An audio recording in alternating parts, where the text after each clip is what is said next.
નમસ્કાર મિત્રો, આજે આપણે ચેપ્ટર 2 દ્રાવણોના લેક્ચર 6 ને આગળ વધારીએ છીએ. લાસ્ટ લેક્ચરમાં આપણે બાષ્પશીલ દ્રાવ્ય અને બાષ્પશીલ દ્રાવક માટે રાઉલ્ટના નિયમના સમીકરણની તારવણી કરી હતી. હવે આજે એનું ગ્રાફિકલી આલેખની રીતે રિપ્રેઝન્ટેશન જોઈએ. તો આલેખમાં મોલ અંશ વર્સિસ બાષ્પ દબાણનો આલેખ છે. આલેખમાં અહીં x a મોલ અંશ 1 એ x a બરાબર 0, x a બરાબર 1 એ x a બરાબર 0, એટલે કે આપણે x a થી આ બાજુ જઈએ તો ઘટાડો થાય છે, મોલ અંશમાં ઘટાડો થાય છે. અને અહીં x b બરાબર 0 તો અહીં x b બરાબર 1, એટલે x b બાજુ જઈએ 0 થી 1 બાજુ જઈએ તો વધારો થાય છે. એવી રીતે આપણે જોઈએ તો આપણે આ બાજુ જઈએ તો ઘટાડો થાય છે. અહીં x a બરાબર 0 થી 1 બાજુ વધારો થાય છે, જ્યારે અહીં x b બરાબર 1 થી x b બરાબર 0 તો ઘટાડો થાય છે. તો ખાસ કહીએ કે a છે એ દ્રાવ્ય માટે છે, b છે એ દ્રાવક માટે છે, y x ઉપર બાષ્પ દબાણ લીધેલું છે, જેને સામાન્ય રીતે આપણે 12 ના યુનિટ થી દેખાડીએ છીએ. હવે આપણે જોઈએ તો એક પાત્રમાં બાષ્પશીલ દ્રાવ્ય અને બાષ્પશીલ દ્રાવકને ભેગું કરીએ છીએ તો આપણને પરિણામી દ્રાવણ મળશે. એમાં જે બાષ્પ દબાણ મળશે એ બંને દ્રાવ્ય અને દ્રાવકના સરવાળા જેટલું મળશે. જે આપણે જોયું હતું અહીં કે રાઉલ્ટના નિયમ પ્રમાણે P ટોટલ કુલ બાષ્પ દબાણ છે એ બંનેના બાષ્પ દબાણના સરવાળા જેટલું હોય છે. તો એ આ વસ્તુ આપણે ગ્રાફિકલી સમજવાની છે. તો અહીં ગ્રાફમાં આપણે જોઈએ તો xb એનું બાષ્પ દબાણ શુદ્ધ દ્રાવક b છે એ દ્રાવક માટે છે, એનું બાષ્પ દબાણ P0b છે. x a અને અહીં P0a એટલે કે દ્રાવ્યનું બાષ્પ દબાણ. હવે આપણે જ્યારે xb બરાબર 1 જે છે તો ત્યારે શુદ્ધ દ્રાવકનું બાષ્પ દબાણ P0b છે. તો આપણે જોઈ શકીએ છીએ કે 1 થી 0 બાજુ જઈએ એટલે કે મોલ અંશ દ્રાવકના મોલ અંશમાં 1 થી xb માં 1 થી xb 0 બાજુ જઈએ તો આપણે જોઈ શકીએ છીએ કે બાષ્પ દબાણમાં ઘટાડો થાય છે. અહીં P0b માં ઘટાડો થાય છે અને એ 0 સુધી આવી જાય છે. એટલે કે આપણે 1 થી 0 બાજુ જઈએ એટલે બાષ્પ દબાણમાં ઘટાડો થવાનો જોવા મળે છે. એવી જ રીતે આપણે જોઈએ તો અહીં x a બરાબર 0 છે, એટલે કે a માં 0 થી 1 બાજુ જશું, 0 થી 1 બાજુ જશું તો આપણને ખ્યાલ આવશે કે અહીં પરિણામી બાષ્પ દબાણ છે 0 થી 1 બાજુ જશું તો અહીં વધારો થાય છે. આપણે 0 થી 1 બાજુ જઈએ તો અહીં વધારો જોવા મળે છે. ત્યારબાદ આપણે કુલ બાષ્પ દબાણની વાત કરીએ. જો આપણે કુલ બાષ્પ દબાણની વાત કરીએ તો આપણે જોઈ શકીએ છીએ કે અહીં જો આપણે x a બરાબર 0 થી 1 બાજુ જઈએ, 0 થી 1 બાજુ જઈએ તો 0 થી 1 બાજુ જવું એટલે અહીંયાથી આ બાજુ ગયા તો બાષ્પ દબાણમાં P0b થી P0a બાજુ જઈએ છે, એટલે કે બાષ્પ દબાણમાં ઘટાડો થતો જોવા મળે છે. હજી એકવાર અહીં x a બરાબર 0 છે, 0 થી 1 બાજુ જઈએ એટલે P0b થી P0a બાજુ જવું, જમણી બાજુ વધવું, આ બાજુ વધવું, બરાબર. તો ત્યારે બાષ્પ દબાણમાં ઘટાડો થતો જોવા મળે છે. જ્યારે આપણે જોઈએ કે અહીં xb બરાબર 0 છે, 0 થી 1 બાજુ જઈએ, xb બરાબર 0 થી xb 1 બાજુ જઈએ તો આપણે જોઈ શકીએ છીએ બાષ્પ દબાણમાં વધારો થતો જોવા મળે છે. એટલે કે અહીં P0a થી P0b બાજુ આપણને જઈએ છે, એટલે કે બાષ્પ દબાણમાં વધારો થાય છે એ આપણને જાણવા મળે છે. આ જ વસ્તુ આપણે બીજી રીતે પણ સમજીએ. આપણે જોઈએ છે કે અહીં x a બરાબર 0 છે, અહીં 0.1 0.2 0.3 એવું લઈએ. સપોઝ 0.1 અહીંયા આપણે લીધું છે ત્યારે આપણને ગ્રાફ નો પોઈન્ટ અહીંયા મળે છે. બાષ્પ દબાણ બાજુ જોશું તો એ બાષ્પ દબાણ અહીં મળે છે. હવે આપણે 0.1 થી 0.3 બાજુ જઈએ છે. 0.1 થી 0.3 બાજુ જઈએ છે તો આપણને પોઈન્ટ કંઈક અહીંયા મળશે અને એનો બાષ્પ દબાણ છે એ આપણને અહીંયા મળશે. એટલે આપણે જોઈ શકીએ છીએ કે બાષ્પ દબાણમાં ઘટાડો થયો. આ વસ્તુ આપણે આ રીતે પણ સમજી. આ જ વસ્તુ જે આપણે 0 થી 1 બાજુ જઈએ છે એટલે બાષ્પ દબાણમાં વધારો થાય છે એ પણ આપણે એવી રીતે સમજીએ. અહીં xb બરાબર 0 છે તો 0.1 0.2 0.3 4 5 6 અહીં 0.7 છે એટલે કે 0.7 તમે જુઓ તો બાષ્પ દબાણ છે એ અહીંયા સૌથી હાઈએસ્ટ આવે છે. આપણે અહીંયા પણ જોઈએ તો એ આ પોઈન્ટ ઉપર આવે એટલે બાષ્પ દબાણ સૌથી વધારે આવે છે. તો એની ઉપરથી આપણને ખ્યાલ આવે છે કે અહીં આપણે આ ગ્રાફનું નિષ્કર્ષણ કાઢવું હોય, સારાંશ કાઢવો હોય તો આપણે એમ કહી શકીએ કે xa માં xa બરાબર 0 થી xa બરાબર 1 બાજુ જાઓ એટલે કુલ બાષ્પ દબાણ છે એમાં ઘટાડો જોવા મળે છે. અને જેમ xb માં તમે 1 થી 0 બાજુ જાઓ, xb માં 1 થી 0 બાજુ જાઓ, બરાબર? તો એવી જ રીતે આ જ વસ્તુ અને 0 થી 1 બાજુ જાઓ, xb બરાબર 0 થી 1 બાજુ જાઓ ત્યારે બાષ્પ દબાણમાં વધારો થતો જોવા મળે છે. અહીં આ PA P0 a XA કે જે આપણને બાષ્પ દબાણ દર્શાવે છે XA અને XB નું, બરાબર? તો આ રીતે ગ્રાફિકલી રિપ્રેઝન્ટેશન આનું આપેલું છે. હવે આમાં સંતુલન સ્થિતિએ એટલે કે જ્યારે પરિણામી દ્રાવણ તૈયાર થઈ ગયું, દ્રાવ્ય અને દ્રાવકને મિશ્ર કરવાથી જ્યારે પરિણામી દ્રાવણ તૈયાર થઈ ગયું તો સંતુલન સ્થિતિએ ઘટક A અને ઘટક B ના મોલ અંશ બાષ્પ કલામાં. બાષ્પ કલા એટલે શું?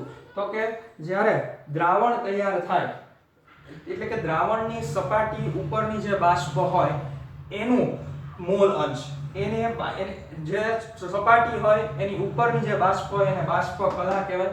તો આ બાષ્પ કલા જે છે એ YA અને YB હોય. તો હજી એકવાર જોઈએ કે દ્રાવણના સંતુલન સ્થિતિએ ઘટક A અને ઘટક B ના મોલ અંશ બાષ્પ કલામાં YA અને YB હોય તો સંતુલન દરેક ઘટકોના આંશિક દબાણ. તો બાષ્પ કલામાં એ સંતુલન સ્થપાયેલું હોય તો એના આંશિક દબાણ PA YA P total. YA છે એ મોલ અંશ છે, બરાબર? બાષ્પ કલાના એ ઘટકના મોલ અંશ બાષ્પ કલામાં. PA છે એ આંશિક દબાણ છે અને P total છે એ કુલ દબાણ છે. એ કોને માટે? તો કે ભાઈ દ્રાવ્ય પદાર્થ માટે. એવી જ રીતે PB YB P total. PB છે એ આંશિક દબાણ છે, YB છે એ મોલ અંશ B ના બાષ્પ કલામાં અને P total જે છે એ કુલ દબાણ છે. તો આપણે આ જે ગ્રાફ જે છે એને આપણે આદર્શ દ્રાવણનો ગ્રાફ એમ કહી શકીએ. આદર્શ દ્રાવણનો ગ્રાફ. આદર્શ દ્રાવણનો ગ્રાફ ટોટલી આને ફોલો કરે છે. એના ઉદાહરણ જોઈએ તો ઉદાહરણ બહુ અગત્યના છે, જુદી જુદી કોમ્પિટિટિવ એક્ઝામમાં ઇમ્પોર્ટન્ટ છે. બેન્ઝીન વત્તા ટોલ્યુએટ મિશ્રણ જે છે એ આદર્શ દ્રાવણનું મિશ્રણ છે. હેક્ઝેન વત્તા હેપ્ટેન, ક્લોરોબેન્ઝીન વત્તા બ્રોમોબેન્ઝીન, આ બધા એના અલગ અલગ ઉદાહરણો છે. ત્યારબાદ નેક્સ્ટ પોઈન્ટ જે છે એ આદર્શ અને બિનઆદર્શ દ્રાવણો. ખૂબ અગત્યનો પોઈન્ટ છે, બોર્ડમાં ઉપયોગી છે અને જુદી જુદી કોમ્પિટિટિવ એક્ઝામમાં પણ ઉપયોગી છે. સૌ પહેલા આપણે આદર્શ અને બિનઆદર્શ દ્રાવણો છે એ તફાવતની રીતે જોઈએ એ વધારે સારો આપણને ફાયદો થશે. ત્યારબાદ તમે આ દરેક બોર્ડ વર્ક હું તમને ફોટા પાડીને મોકલું જ છું, એક સરસ નોટ બનાવીને લખી નાખજો. આદર્શ દ્રાવણ, બિનઆદર્શ દ્રાવણ. તો આદર્શ દ્રાવણ એટલે શું? તો કોઈ પણ સાંદ્રતાએ અને તાપમાને રાઉલ્ટના નિયમનું જે દ્રાવણ પાલન કરે એને આદર્શ દ્રાવણ કહે છે. હજી એકવાર, કોઈ પણ સાંદ્રતાએ અને તાપમાને રાઉલ્ટના નિયમનું જે દ્રાવણ પાલન કરે એને આદર્શ દ્રાવણ કહેવાય. જ્યારે બિનઆદર્શ દ્રાવણ છે એ કોઈ પણ સાંદ્રતાએ અને તાપમાને રાઉલ્ટના નિયમનું પાલન કરતું નથી. આ પહેલો મહત્વનો તફાવત. ત્યારબાદ બીજો તફાવત બરાબર સમજજો. Delta V mix is equal to 0. એટલે કે જ્યારે દ્રાવ્ય અને દ્રાવકને મિશ્ર કરીએ, ડેલ્ટા વી એટલે આપણને ખ્યાલ છે કદનો જે ફેરફાર થાય એ આદર્શ દ્રાવણમાં 0 હોવો જોઈએ, એટલે કે કોઈ પણ ફેરફાર ન થવો જોઈએ. એટલે દાખલા તરીકે દ્રાવ્ય અને દ્રાવક મિક્સ કરીએ તો એમાં કોઈ પણ પ્રકારનો ફેરફાર ન થવો જોઈએ, એટલે delta V mix equal to 0 લખ્યું છે. જ્યારે બિન આદર્શ દ્રાવણમાં દ્રાવ્ય અને દ્રાવક મિક્સ કરીએ તો કદમાં ફેરફાર થતો જોવા મળે છે. બરાબર, આમાં 0 થવો જોઈએ. એટલે એક ઉદાહરણ તરીકે લઉં કે 10 ml દ્રાવ્ય અને 90 ml દ્રાવક બંને મિક્સ કરીએ તો ટોટલ 100 જ થવું જોઈએ. બરાબર, એટલે કે એમાં કોઈ ફેરફાર થવો ન જોઈએ. ડેલ્ટા વી મિક્સ કરો એ 0 જેટલો હોવો જોઈએ અને અહીં delta V mix is not equal to 0 હોવો જોઈએ. ત્યારબાદ delta H mix equal to 0, એટલે કે એન્થાલ્પી ફેરફાર. એન્થાલ્પી ફેરફાર એટલે શું? તો કે ભાઈ ઉષ્મા શોષક કે ઉષ્માક્ષેપક પ્રક્રિયા ન થવી જોઈએ. દ્રાવ્ય અને દ્રાવક મિક્સ કરો, ભેગું કરો ત્યારે કોઈ પણ ફેરફાર થવો ન જોઈએ. ઉષ્મા શોષક કે ઉષ્માક્ષેપક ન હોવું જોઈએ. જ્યારે અહીં ઉષ્મા શોષક કે ઉષ્માક્ષેપકને એ થાય છે ફેરફાર. ત્યારબાદ AA અને BB આ પોઈન્ટ બરાબર સમજજો. દ્રાવ્ય અને દ્રાવકનું જ્યારે મિશ્રણ થાય ત્યારે એ દ્રાવ્ય અને દ્રાવક જેટલું આકર્ષણ બળ હોય છે. AA અને BB, AA એટલે એક પાત્રમાં AA ઘટક કણ હોય દ્રાવ્યના, બીજા પાત્રમાં BB ઘટક કણ હોય દ્રાવકના. એ બંનેને મિક્સ કરીએ ત્યારે પરિણામી આકર્ષણ બળ છે એ દ્રાવ્ય અને દ્રાવક એ સરખું હોય છે. જ્યારે અહીં આપણે AA અને BB દ્રાવ્ય અને દ્રાવકને મિક્સ કરીએ ત્યારે પરિણામી આકર્ષણ બળ છે એ દ્રાવ્ય અને દ્રાવક જેટલું હોતું નથી, સરખું હોતું નથી. તો આ આદર્શ અને બિન આદર્શ દ્રાવણના ઉદાહરણો છે, બોર્ડ માટે કામના છે. ત્યારબાદ આગળ જોઈએ બિન આદર્શ દ્રાવણ.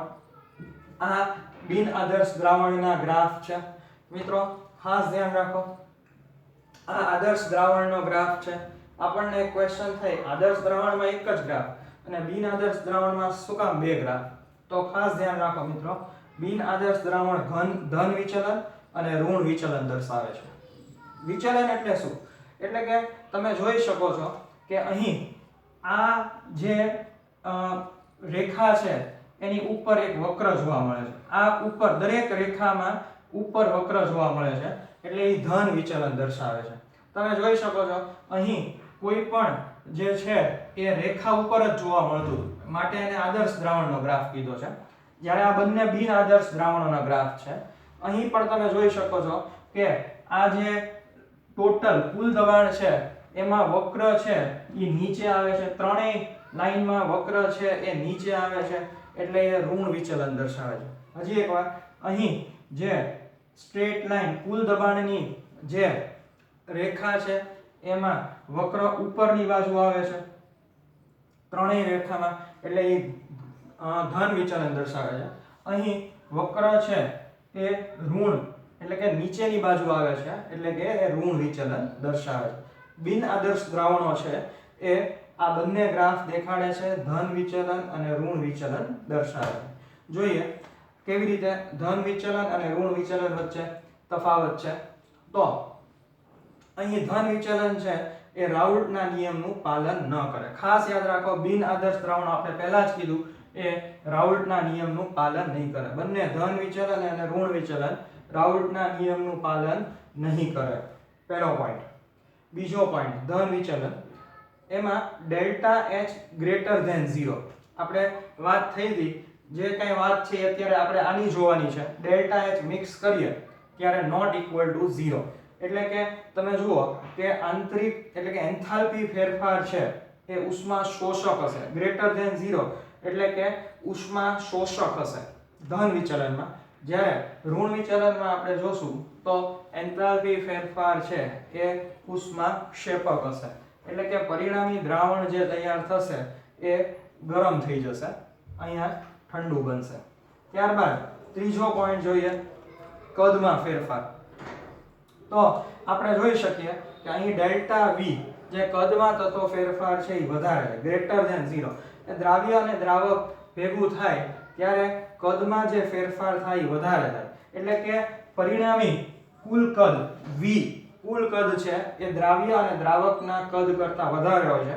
આ ઉદાહરણ મેં ઉપર તમને આપ્યું હતું કે 10 ml દ્રાવ્ય અને 90 ml દ્રાવક મિક્સ કરો એટલે ટોટલ જે 100 ml હોય એનાથી વધવું જોઈએ. એ ધન વિચલનમાં એ કુલ કદ છે એ વધી જાય છે, જ્યારે અહીં ઋણ વિચલન જે છે એમાં કુલ કદ છે એ ઘટી જશે. અહીં આપણે જુઓ delta v less than 0, v less than va plus vb. ત્યારબાદ આપણે જોઈએ દબાણ, આંશિક દબાણ Pa greater than Pa not xa, Pa greater than Pa not xa, Pb greater than Pb not xb. તો કુલ દ્રાવણ જે કુલ કદ કુલ દબાણ જે નક્કી થશે, ટોટલ પ્રેશર કુલ દબાણ એ Pa Pb ના સરવાળા જેટલું હોય છે. એટલે કે અહીં total pressure P is greater than ધન વિચલનમાં એ greater than Pa not xa plus Pb not xb જેટલું હશે. જ્યારે અહીં આપણે જોઈએ તો P જે છે, બરાબર, P જે છે એ આપણને greater than P is equal to Pa is equal less than Pa not xa, Pb not xb. P is equal to Pa plus Pb is less than Pa not xa, P not b xb. તો આની ઉપરથી આપણને ખ્યાલ આવે છે કે અહીં એ ઓછું હોય છે.